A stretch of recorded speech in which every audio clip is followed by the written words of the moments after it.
नमस्कार साथियों, एक बार पुनः आप सभी का हार्दिक स्वागत और अभिनंदन है आज की इस राजस्थान जीके की 25वीं कक्षा में। यानी राजस्थान जीके के टॉप इम्पोर्टेंट 25 प्रश्नों पर आज की इस वीडियो में अपन चर्चा करेंगे, जो बार बार पूछे जाते हैं और आगामी भर्ती परीक्षा के लिए आपके लिए रामबाण जो कक्षा है ये होने वाली है। रामबाण जो प्रश्न है ये होने वाले हैं, तो बहुत ही महत्वपूर्ण ये प्रश्न होने वाले हैं जो राजस्थान के सभी जीके में, जिसमें art and culture, geography, polity, history, सभी से ये प्रश्न जो है वो लिए गए हैं। तो बहुत ही शानदार कक्षा होने वाली है, पूरा अंत तक जरूर देखिए। हो सकता है आपको 4 से 5 प्रश्न इसी वीडियो से प्राप्त हो जाए। तो आपके कितने प्रश्न सही हो रहे हैं 25 में से, कमेंट बॉक्स में आपको अंत में जरूर लिखना है।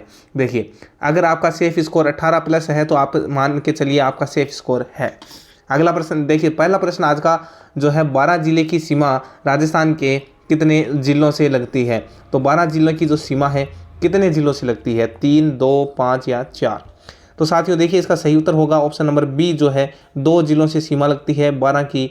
एक दो जिले कौन कौन से हैं वो भी बात कर लेते हैं। एक जिला लगता है कोटा और दूसरा जिला लगता है आपके झालावाड़। झालावाड़ जिला जो है वो सीमा बनाता है। अगला प्रश्न देखिए, निम्न में से थार मरुस्थल के किस भाग की समुद्र तल से ऊंचाई कम है। देखिए, जो थार का मरुस्थल है, अगर राजस्थान के मानचित्र में बात करें तो राजस्थान के इस मानचित्र में जो थार का मरुस्थल है, इसमें जो ढाल है वो है उत्तर से लेकर दक्षिण तक। यानी उत्तर से में अधिक ऊंचाई पर स्थित है और दक्षिण में थोड़ा कम ऊंचाई स्थित है थार का मरुस्थल। तो उत्तर में जो ऊंचाई है वो समुद्र तल से 300 मीटर देखी जाती है और दक्षिण में जो है वो 200 मीटर देखी जाती है। इसका तात्पर्य क्या हो गया, समुद्र तल से ऊंचाई सबसे कम किस में है, तो दक्षिणी भाग जो है, उत्तर नंबर बी जो है वो सही उत्तर हो जाएगा। अगला प्रश्न देखिए, सीप है एक अनुदैर्ध्य बालू का स्तूप, अनुप्रस्थ बालू का स्तूप, पैराबोलिक बालू का स्तूप, स्क्रब कापिस बालू का। तो सीप क्या है, सीप एक क्या है, अनुदैर्ध्य बालू का स्तूप है। क्या हो जाएगा, अनुदैर्ध्य बालू का स्तूप जो है वो सीप के अंतर्गत आता है। अनुदैर्ध्य बालू का स्तूप ऑप्शन नंबर बी जो है वो सही उत्तर हो जाएगा। ऑप्शन नंबर ए सही उत्तर हो जाएगा, अनुदैर्ध्य बालू का स्तूप। और अनुदैर्ध्य बालू का स्तूप को और क्या कहा जाता है, लंबवत बालू का स्तूप की संज्ञा भी दी जाती है।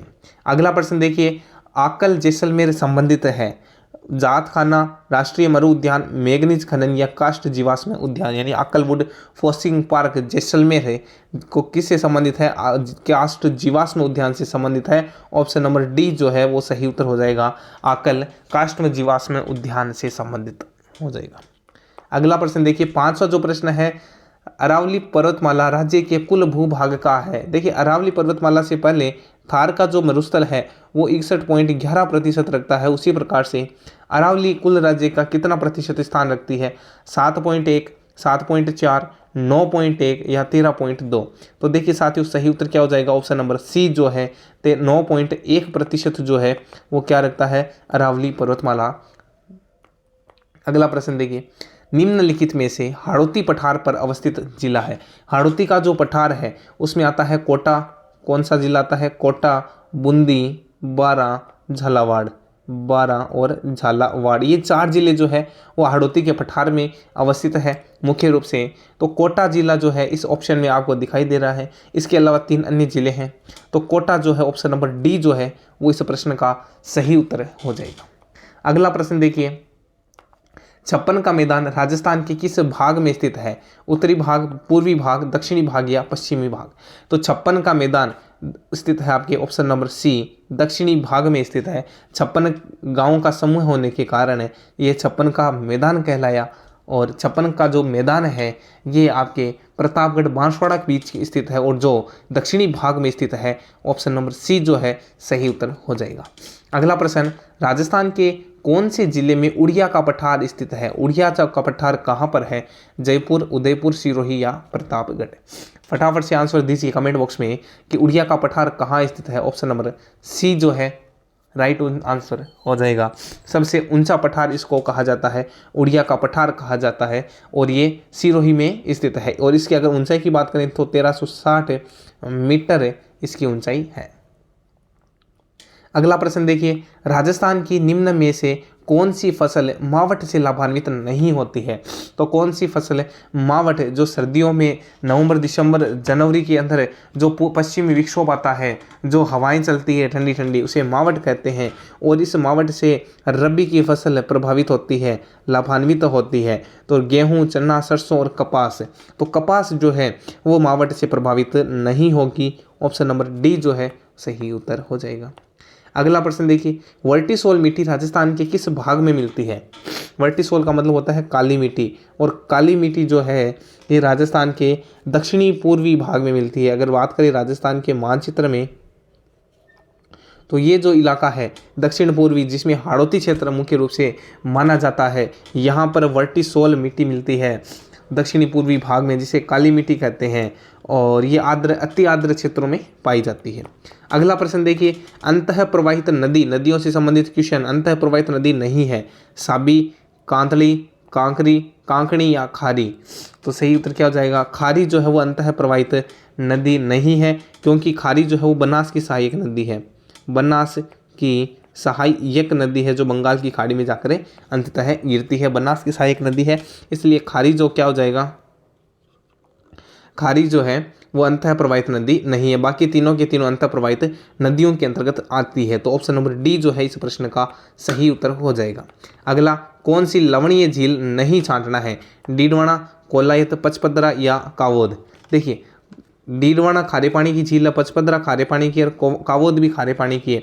लेकिन कोलायत झील जो है, जो बीकानेर में स्थित है, कहाँ पर स्थित है? बीकानेर जिले में स्थित है कोलायत। ये मीठे पानी की झील है, और यहाँ पर आपके पुष्कर झील की बनती है। यहाँ पर भी कितने घाट बने हुए हैं? 52 घाट बने हुए हैं। और यहाँ पर भी आपके जो कार्तिक पूर्णिमा है, कार्तिक पूर्णिमा को मेला लगता है, और यहाँ पर भी दीपदान प्रसिद्ध है। अगला प्रश्न देखिए, माधव सागर बांध स्थित है। तो माधव सागर बांध जो है वो कहाँ पर स्थित है? ऑप्शन 1 दौसा, जयपुर, अलवर या भरतपुर? तो माधव सागर बांध जो है सही उत्तर हो जाएगा ऑप्शन नंबर ए, दौसा में स्थित है। अगला, माही परियोजना से लाभान्वित होने वाला जिला है? कोटा, बूंदी, बांसवाड़ा, झालावाड़? तो माही परियोजना से कौन सा जिला लाभान्वित होता है? सही उत्तर क्या हो जाएगा? ऑप्शन नंबर सी जो है बांसवाड़ा जिला लाभान्वित है, क्योंकि बांसवाड़ा के पास में एक जगह पड़ती है बोराखेड़ा। इस बोराखेड़ा में माही बजाज सागर बांध स्थित है, जो बांसवाड़ा को जल की आपूर्ति उपलब्ध कराता है। अगला सही उत्तर क्या हो जाएगा? सी। अगला प्रश्न देखिए, राजस्थान में पर्यावरण और जलवायु परिवर्तन निर्देशालय की स्थापना किस वर्ष हुई थी? पर्यावरण और जलवायु परिवर्तन निर्देशालय, तो इसकी स्थापना हुई थी 2019। ऑप्शन नंबर सी जो है सही उत्तर हो जाएगा, 2019 के अंदर इसकी स्थापना होती है। अगला प्रश्न, राजस्थान में सबसे अधिक गागरोनी तोता किस अभ्यारण्य में मिलते हैं? गागरोनी तोते जो है वो किस अभ्यारण्य में पाए जाते हैं? ऑप्शन 1 रणथंभौर, मुकुंदरा हिल्स, केवलादेव या सरिस्का? देखिए, गागरोनी तोता का संबंध आता है सबसे ज़्यादा मुकुंदरा हिल्स में पाए जाते हैं। ऑप्शन नंबर बी जो है वो सही उत्तर हो जाएगा। अगला, जमुआ रामगढ़ अभ्यारण्य राजस्थान के किस जिले में स्थित है? कोटपुतली, बहरोड, खेड़थल, तिजारा, जयपुर ग्रामीण या डी? यानी चारों के चारों अपडेटेड जिले अपन ने यहाँ पर लिए हैं। तो जमुआ रामगढ़ अभ्यारण्य आपको बताना है कहाँ पर स्थित है, तो सही उत्तर क्या हो जाएगा? ऑप्शन नंबर सी जो है जयपुर ग्रामीण के अंदर है जमुआ रामगढ़ अभ्यारण्य है। और इस अभ्यारण्य की एक खास बात है, यहाँ पर सबसे ज़्यादा धोक वृक्ष देखने को मिलते हैं। धोक कुल के वृक्ष जो है सबसे ज़्यादा इस अभ्यारण्य में पाए जाते हैं, और जयपुर ग्रामीण में स्थित है। ऑप्शन नंबर सी जो है वो सही उत्तर हो जाएगा। अगला, कृष्ण मृग शुभंकर है बाड़मेर का, चूरू जिले का, कोटा जिले का या जैसलमेर का? कृष्ण मृग माने काला हिरण, क्या होता है? काला हिरण। और काला हरिण या हिरण जो है ये कहाँ पर स्थित है? यहाँ ये जो है एक ताल छापर चूरू में स्थित है। कहाँ पर है? ताल छापर है, ताल छापर है चूरू में स्थित है, और इसे चूरू जिले का शुभंकर भी माना जाता है। तो ऑप्शन नंबर बी जो है वो सही उत्तर हो जाएगा। अगला, राजस्थान के किस भाग में वालरा कृषि की जाती है? सर्वाधिक उपयुक्त विकल्प चुनिए। तो तो किस भाग में वालरा कृषि, वालरा का तात्पर्य क्या होता है, झूमिंग कृषि। क्या कहा जाता है, झूमिंग कृषि, यानी एक जगह 2 से 3 साल तक कृषि करते हैं पेड़ों को जला करके लोग, और उसके बाद में दूसरी जगह अन्यंत्र यानी स्थानांतरित कृषि जिसको बोला जाता है, अन्यंत्र जाकर कृषि करते हैं पेड़ों को काट कर, जंगलों को काट कर। तो ये इस प्रकार की जो कृषि है जिसको झूमिंग कृषि या स्थानांतरित कृषि कहा जाता है, ये ऑप्शन नंबर बी दक्षिणी राजस्थान के अंतर्गत सबसे ज़्यादा देखी जाती है।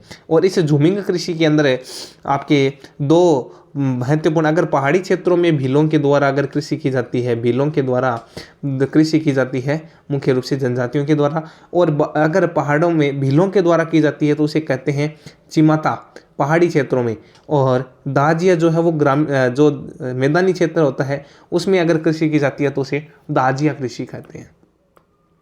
अगला देखिए, केंद्रीय ऊन विकास बोर्ड स्थित है जोधपुर, जयपुर, अविकानगर या दिल्ली। तो ऊन विकास बोर्ड कहाँ पर स्थित है, केंद्रीय ऊन विकास बोर्ड, तो यह स्थित है आपके ऑप्शन नंबर ए जोधपुर के अंदर ऊन विकास बोर्ड स्थित है। इसकी स्थापना हुई थी 1977 के अंदर।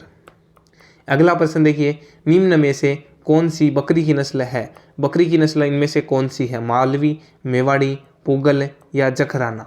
तो बकरी की नस्ल है आपके ऑप्शन नंबर डी जखराना जो है ये बकरी की नस्ल है। और जखराना जो बकरी होती है ना, ये सर्वाधिक दूध देती है, सर्वाधिक दूध ये देती है। इसके बाद में अगर बात करें तो जैसे एक बर्बरी बकरी है, एक मारवाड़ी, शेखावाटी, सिरोही, झड़वारी, ये सभी बकरियों की नस्ल भी होती है। अगला देखिए, राजस्थान के किस जिले में इंद्रप्रस्थ औद्योगिक क्षेत्र स्थित है, इंद्रप्रस्थ औद्योगिक क्षेत्र, झालावाड़, चित्तौड़गढ़, बूंदी या कोटा। तो इंद्रप्रस्थ औद्योगिक क्षेत्र जो है वो स्थित है ऑप्शन नंबर डी, सही उत्तर क्या हो जाएगा, कोटा में स्थित है। ऑटोमोबाइल पार्क भी यहाँ पर स्थापित किया जा रहा है।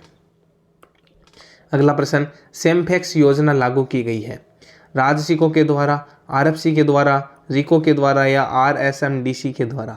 तो सेमफेक्स जो योजना है ये आरएफसी के द्वारा लागू की गई है। भूतपूर्व सैनिकों के कल्याण हेतु औद्योगिक विकास बैंक और भारत सरकार के पुनर्वास निदेशालय द्वारा संचालित योजना के अंतर्गत स्वरोजगार उपलब्ध करवाया जाता है। अगला प्रश्न देखिए, निम्नलिखित में से कौन से दशक में राजस्थान में जनसंख्या वृद्धि दर उच्चतम रही है, 1911 से 21, 2001 से 11, 1971 से 1981 या 1991 से 2001। देखिए 1971 से 1981 का जो 10 वर्षों का काल था इसमें जनसंख्या वृद्धि दर उच्चतम रही है, 32.97% हुई है। अगला प्रश्न देखिए, 2011 की जनगणना के अनुसार राजस्थान में ग्रामीण क्षेत्र में कितना लिंगानुपात था, 928, 914, 933 या 890। तो सही उत्तर क्या हो जाएगा, ग्रामीण क्षेत्रों में लिंगानुपात था 933, ऑप्शन नंबर सी जो है वो सही उत्तर हो जाएगा। तो साथियों आज की अपन ने राजस्थान जीके के 25वें राजस्थान जीके के महत्वपूर्ण 25 प्रश्नों पर चर्चा की है। तो आपको कैसा लगा पहले तो ये कमेंट में ज़रूर लिखें। इसके अलावा कितने प्रश्न आपके सही उत्तर हो रहे हैं वो ज़रूर बताएं। अगर आपके 18+ प्रश्न सही हो रहे हैं तो आप मान के चलिए आप सेफ स्कोर के अंतर्गत आते हैं। धन्यवाद। जय हिंद, जय भारत। आपका दिन शुभ रहे। मिलते हैं रात्रि 9:30 बजे राजस्थान जीके के 50 महत्वपूर्ण प्रश्नों के साथ राजस्थान जीके के निचोड़ कक्षा में। धन्यवाद।